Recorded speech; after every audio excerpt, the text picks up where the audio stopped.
Moore practice today? Yes. Yes, okay. Has he practiced this week then, I guess? Because he wasn't here when we were here, so has he practiced this week? Yes. How has he handled the last couple of weeks? We talked a lot about Sean, but how has Daquan dealt with everything that he's kind of had to deal with? Pretty well. I think him and Bayou both have handled things pretty well. They both have gotten a bunch of reps. Bayou's reps have dramatically gone up, obviously, with Sean's situation, because at that stage, Bayou is the number 3.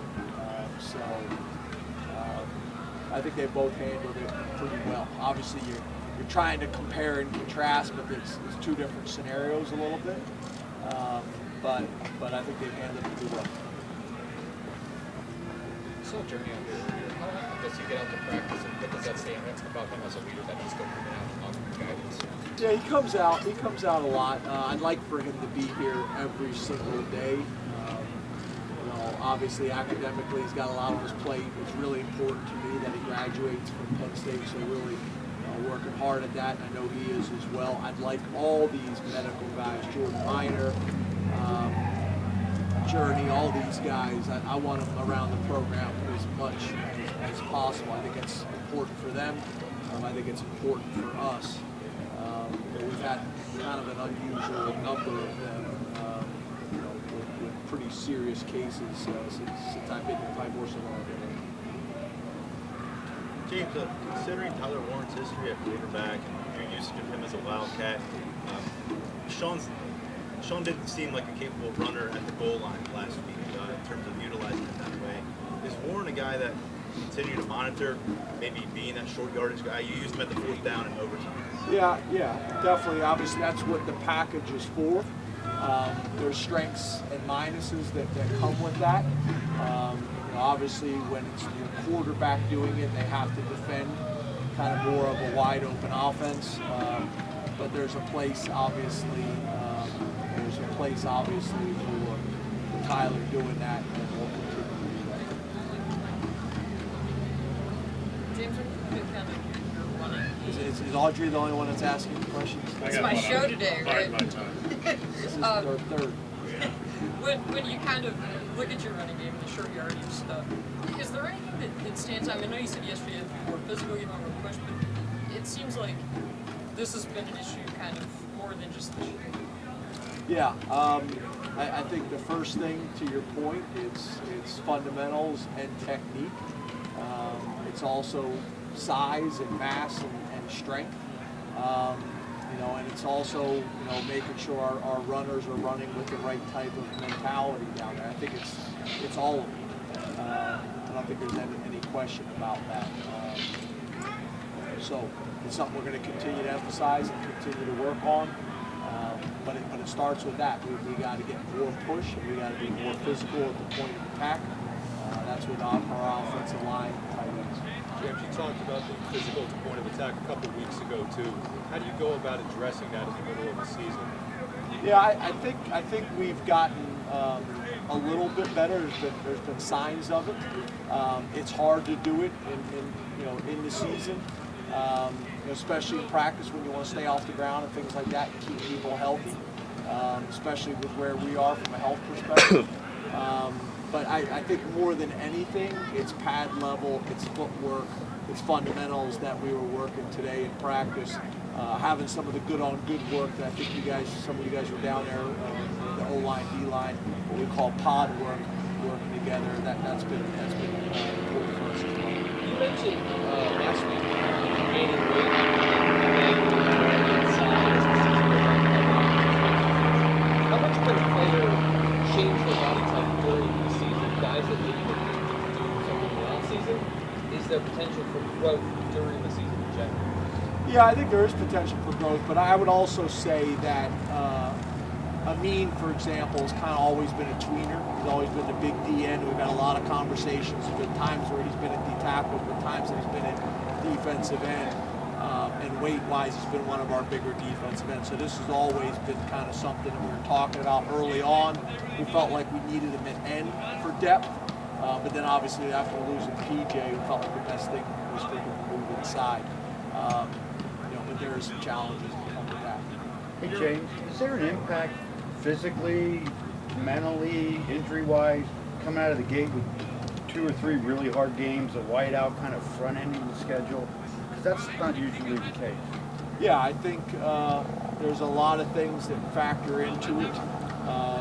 From a scheduling philosophy, whether it's the Big Ten scheduling philosophy, whether it's our scheduling philosophy.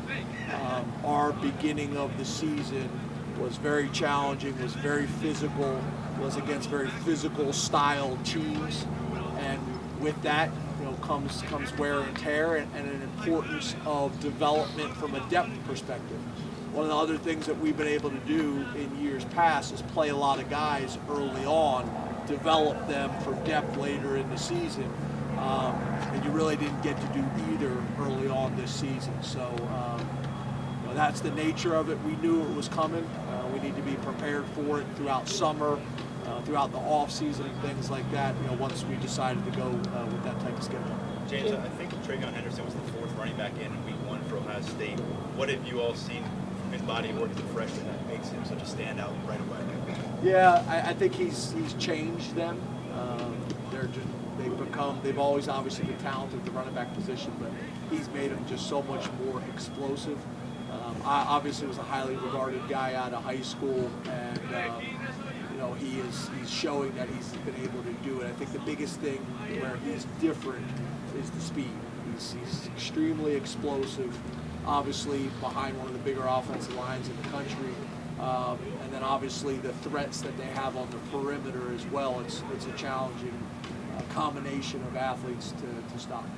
You're a relationship guy, and when it comes to some of the stuff we've talked about away from football this week, at the end of the day, everybody just sort of has to take somebody's word for what they say. Do you worry about burning goodwill with people that you have to talk to? How do you balance whatever's going on in your life with the things you want to achieve here, the things you want to achieve in general, and getting that done while at the same time keeping life to yourself? Yeah, I think it's fair.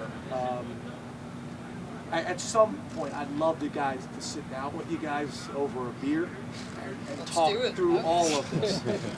Talk through all of this in detail, kind of how it goes, the challenging situations that coaches are put in sometimes, especially if you're trying to be honest and upfront with everybody, and that's something that's very, very important to me.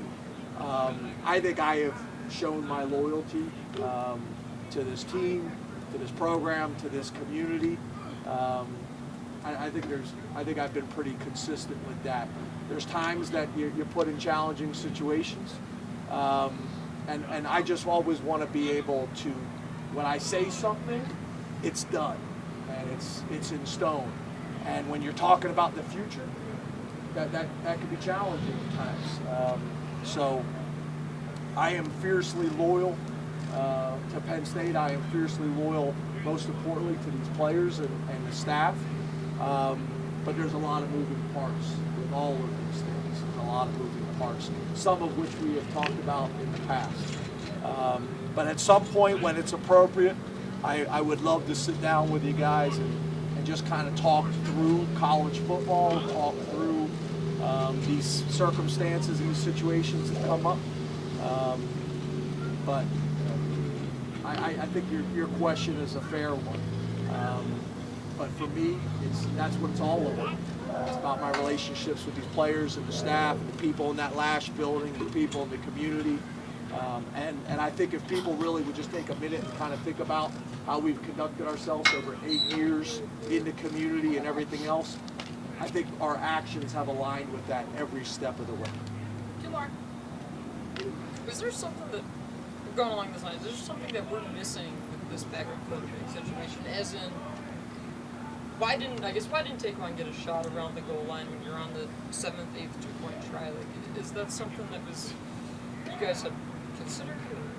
I think, like I've stated before, we felt like through practice, hours of evaluation on the field, hours of evaluation on film, that Sean gave us the best chance to win. Although he was limited, we felt like he gave us the best chance to win at this time, based on everything we know. I remember having a similar conversation with you guys a few years back about Trace McSorley.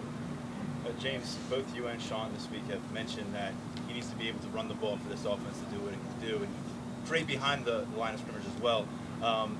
Is that something you have to gauge throughout series by series this week to see, can he be that effective runner? And if he's not, you have to have that plan B prepared. Yeah, I think you always have to have the plan B prepared, but last Sunday we knew it was kind of day to day. This Sunday, in my conversations, I think he's got a really good chance to be as close to 100% as we've seen in multiple weeks.